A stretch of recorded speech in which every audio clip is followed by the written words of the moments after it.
Dear friends of my most beloved neighborhood council, I have come here today to address an issue of utmost horror. To the dismay and outrage of mothers, fathers, children, and botanists everywhere. One family in our subdivision has allowed weeds to grow in their yard.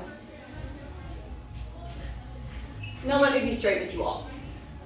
I think this is a joke. I think the only real scandal here is the fact that some of you are actually offended by a couple of weeds in a neighbor's yard.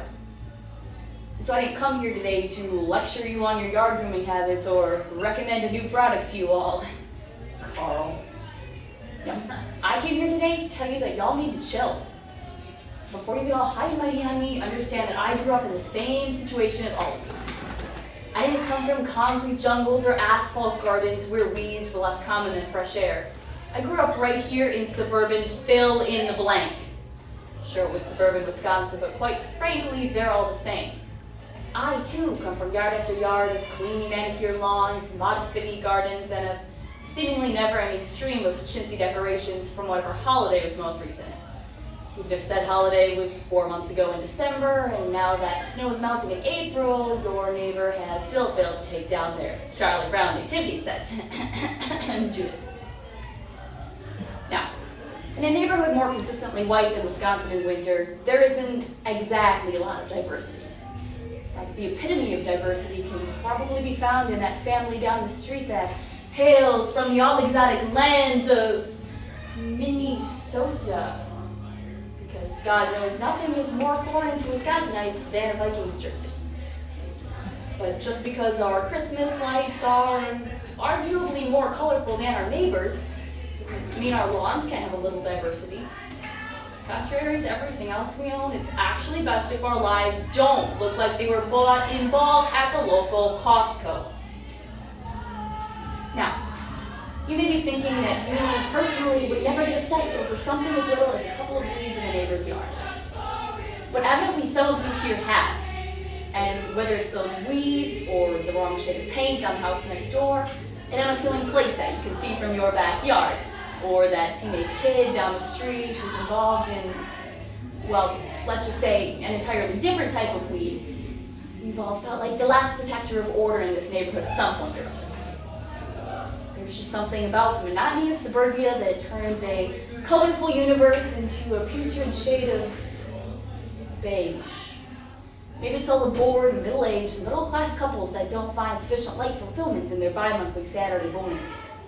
Maybe it's the mass-produced houses that we claim society has pushed upon us all. The visceral urge for dominance and excitement, the soft rumblings of a building revolution, or whatever other philosophical excuses poets, philosophers, and high school English teachers would like us to believe. Whatever the cause, it seems that anything beneath the standard of a Good Housekeeping magazine photo shoot is enough to merit outrage, disgust, and a few carefully worded passive-aggressive letters to our neighborhood council. Now, I told you at the beginning of this speech that I thought this so-called scandal was a joke. And I do. Quite frankly, I don't think this issue is important enough to waste our time on. And I don't want to hasten World War III on the grounds of garden standards. But I did indeed come here today to address a scandal. Optimists call it comfort. Pessimists call it societal norms. Realists call it life. But whatever it is, I call it a problem. And I know that I can't just blow on a dandelion, which, by the way, is a weed, and hope that it all goes away, but I hope you'll realize what we've come to. We've become so bored with our lives that a little greenery in a neighbor's yard is more exciting than our entire life's dreams, goals, ambitions, even our latest Netflix binge. And so when you leave here today, I encourage you all to find something better to do with your time. Take up painting. Practice yoga. Convince your bi-monthly bowling league to meet once a week.